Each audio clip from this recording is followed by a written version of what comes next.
What's up, everybody? I'm John Maher. That's Abby Brooks and Aaron Brooks. This is Why We Love Horror 3.0. And you know what? This is episode 50, guys. Did you know that?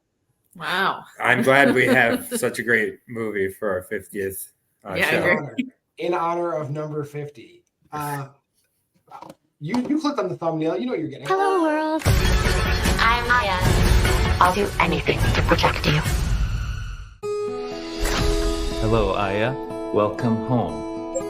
Hello, world. So we stick up a bunch of cameras. I'm going to make life nice and easy. So what are you? Think of me like another mom. I know what you like. I know what you do when you think you're alone. What is this? Okay, first it wasn't me. Iris, I've already gotten the video off the internet. I'll take care of him next. What did you do? What's best for my family? There is something very wrong with Aya. Get out of the house, now. Would you like to see what I look like? Yes.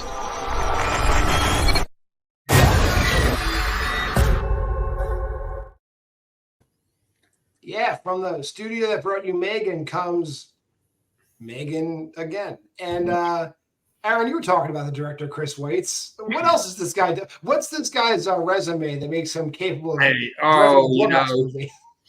he's just done all these classics of the horror genre that we'll eventually cover when we get into our Why We Love Horror retro edition, such as Operation Finale, The Golden Compass, the one that's not Chronicles of Narnia.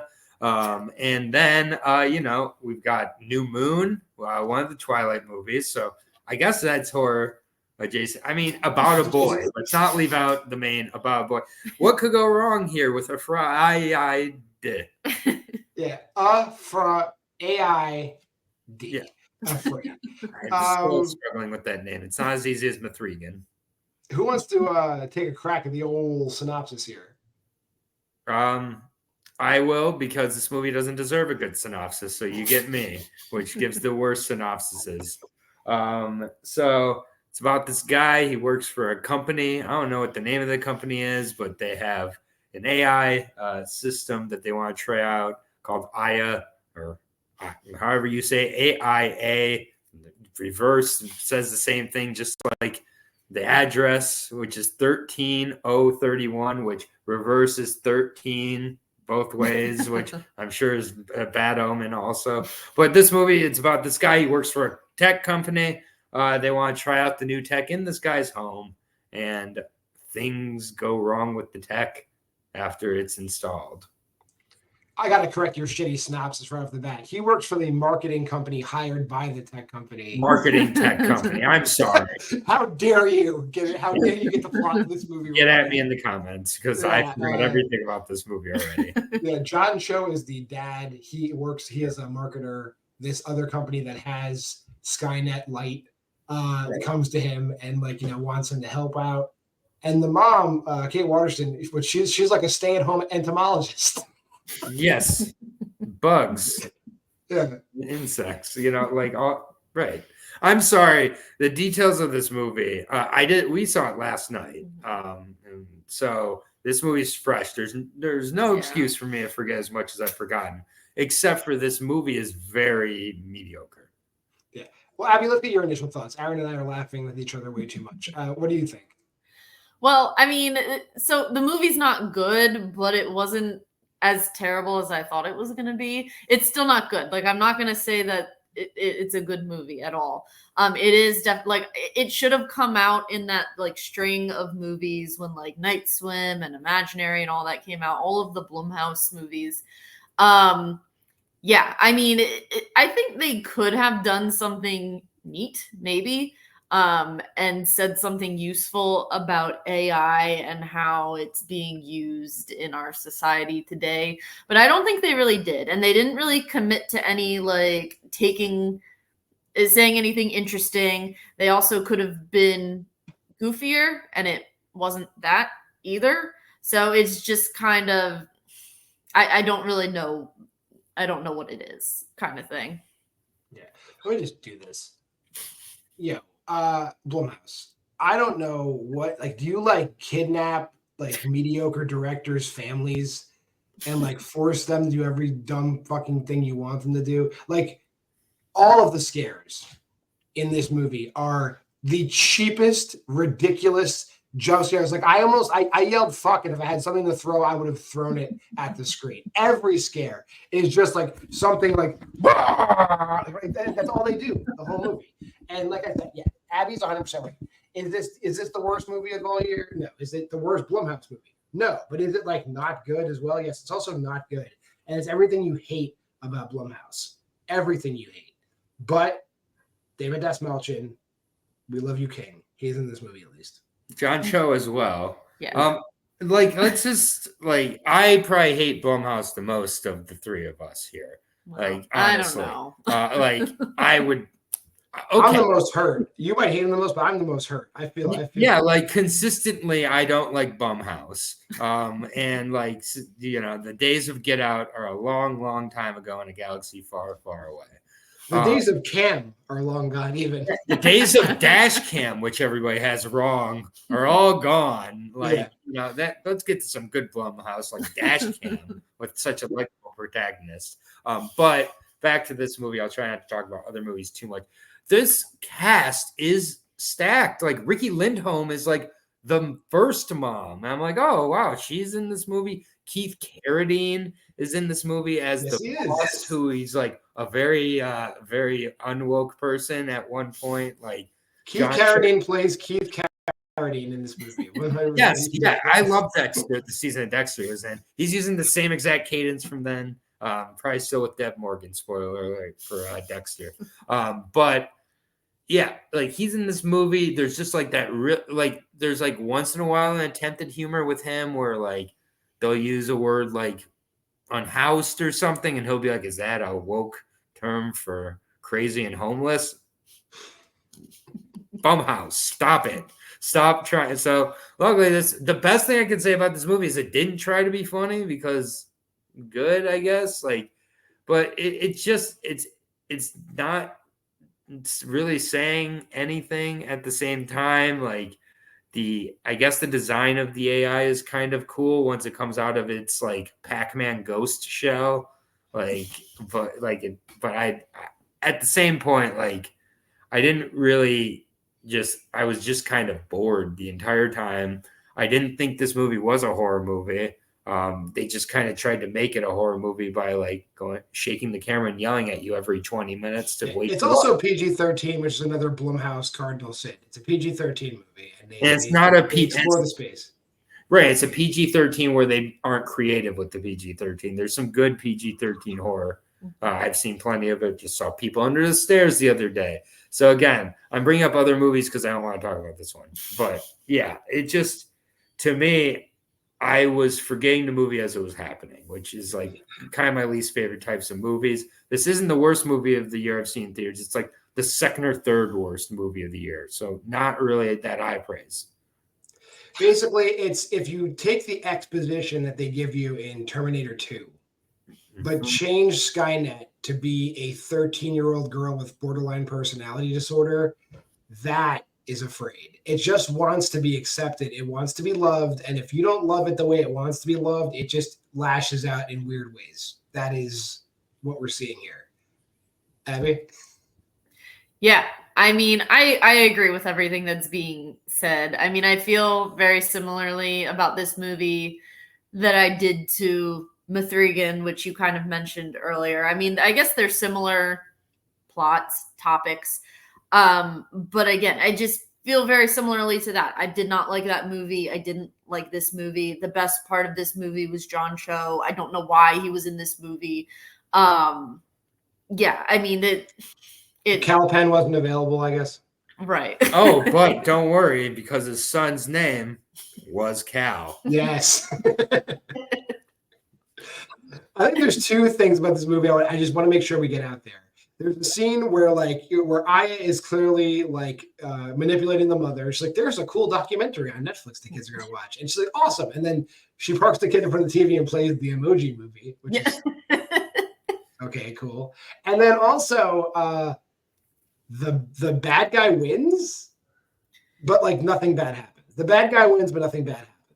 Yes. Sure. Right. Yeah. That's where I feel like the messaging in this movie is so weird because it's essentially saying you need to accept that AI is going to be in your life forever. It just felt very weird. I don't know. It just felt weird and conflicting and just not great. What it felt like is Black Mirror at home. And the problem with that is you watch Black Mirror at home already. So it's like we have that at home. It's like making that version of the thing at home when the person who makes it at home is not home. So it's like when mom's away and you try to make the grilled cheese before you know how to make it. That is like what this Black Mirror episode thrown away is of AfrAId. It would even have John Cho in it. That'd be how you watch it. That would be how you'd refer to the episode. You'd be like, did you watch the John Cho episode of Black Mirror yet? It's crazy. He's in. We're getting a lot of weird Black Mirror-y B-rate movies this year because we had this, we had Latency. We're getting a few of those. Just watch Black Mirror. And meanwhile, Black Mirror is stopped making episodes because we can't make episodes about this world anymore. You've caught up and passed us. We're fucked. So that's the problem. Another problem that came to my mind, and you might have to come up with a rant warning here.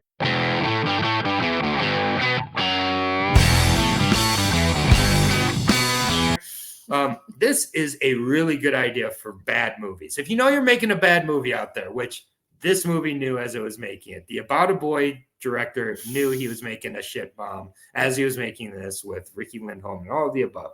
If you're going to do that, don't bring up one of the greatest sci-fi horror movies of all time at the beginning by mentioning HAL 9000. Just don't do that. Don't at all even hover around this 2001. I was also going to say The Shining. 2001 Space Odyssey. Don't even mention that as you're making your tech movie.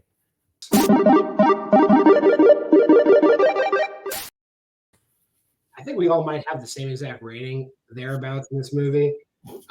This movie, again, I'll start. Not the worst movie I've seen all year. As far as C-tier Blumhouse films, assuming Speak No Evil is the A-tier, it's of the bottom rung of Blumhouse that we've seen so far this year. I laughed once. I jumped in my seat once because they fucking forced me. They took advantage of my psychology. Video. Eric. Yeah. So David Dastmalchian biohacks himself in this movie. That was by far the best moment of the movie. He lifts up his shirt and stabs himself with some patchouli oil or whatever he does and explains it. That's exactly what happened. Very, very funny scene. I thought he was diabetic, and then it was he's like, nope, I'm trying you don't biohack. That was funny. My mistake. I'm sure I'll rewatch, which I'll never ever do for the rest of my life. I'm sure there's some nuggets of humor that I miss. But 2 videotapes for me, very forgettable, the second worst movie of the year behind Night Swim in theaters, at least. And Dark, Wicked, and Dangerous, or whatever that one is that we did. So Lovely, Dark, and Deep. Yeah. Yes. I will make a joke. Abby? I gave it 2.5. Oh shit! Look at it. I mean, it's not good. It's not a good rating. I didn't like the movie, but I also didn't hate it or despise it.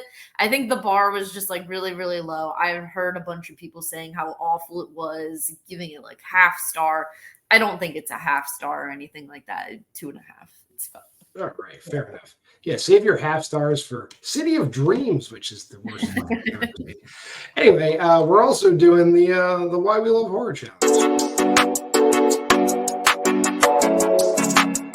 Lowercase R, lowercase L. Jeez, what's wrong with me? Capital W, lowercase D, capital I. We're going into a new batch of movies this week. We're doing slasher films this week. Just pick a slasher. We ended with Abby, so we'll start with Abby. What'd you watch? So we all watched I suppose, classic movie, The Slumber Party Massacre. It was the first movie that they played for the Joe Bob horror marathon, whatever it was that they did last Friday night. Night marathon. I thought it was fun. I mean, it's a little slow to start, but I did ultimately enjoy it in the end. I don't see myself seeking out any of the sequels or anything like that, but I think it was a fun slasher. I see why people like it. The sequel is even better. At least seek out the second one. All right, fine. Yeah, leave out the third one. And yeah. So I also participated in the Night Marathon. All of us did to a different extent. I went through all 6 movies. Yes, I am proud of that. And I believe the 4th movie in the marathon, Night Marathon, so this is probably hovering around 1 a.m. or so, was a movie I'd never heard of. It was from the 4th movie was way later than 1 a.m. I left your house at 1:30. That was like 5:30 in the morning. Yeah, I got home after 2 o'clock. So 4 a.m. I don't know what time it was, but yeah, it was definitely in a different mindset by that point in the night. It's called Fade to Black, directed by Vernon Zimmerman. So never heard of the guy, but I'll read the synopsis and just leave it at that. It's a shy, lonely film buff embarks on a killing spree against those who browbeat and betrayed him, all while stalking his idol who looks like Marilyn Monroe. So this is what I said in my review was this is Letterboxd's favorite horror movie, except they don't realize it's their favorite horror movie yet.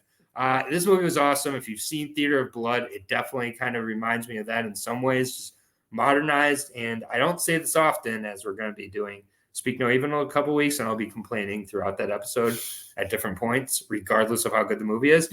This movie should be remade for modern times because I think it could really hold up as like an avid Letterboxd user. I'd love to see myself portrayed on screen. So Fade to Black, absolute blast. It's leaving Shudder by tomorrow if you're watching this review. So get on it. Yeah. And I'll go last. I watched 2019's Haunt, which shows up on a bunch of great modern slasher lists. It was just a blind spot for me, I guess. Actually directed by Scott Beck and Brian Woods, who have a new A24 horror film coming out later this year. They're directing the Hugh Grant Heretic movie. Yes. So they definitely know what they're doing. It's a worthwhile movie. If you, like me, watch The Houses That October Built and we're like, what the fuck is this? Watch Haunt, because it's a great palate cleanser. It's what you think The Houses October Built was supposed to be, is Haunt. So check that out. All right. That being said, one more plug for myself, because it's that time of year again. You got to go to the Face of Horror contest and vote for me, please. Apparently, it's like now that I have a YouTube channel, I figure I can drive more traffic here. But yeah, it's really rough this year. So if you can get there and vote daily and vote often and tell your family members and neighbors to do so, I'd appreciate it. That's enough. Yeah. Beat those. If you made this far in the video, like, comment, subscribe, and share. Go to the Facebook group, Why We Love Horror. Go to the TikTok at WWL Horror. Aaron's got a YouTube channel too. You should check out the other thing. If you like horror movies, you like MMA, you can go to his channel too. All the stuff is in the description. Schedule's always the same. Mondays versus Wednesday special edition. You can check out the review of the cello that these two did yesterday. Maybe AfrAId is better than it.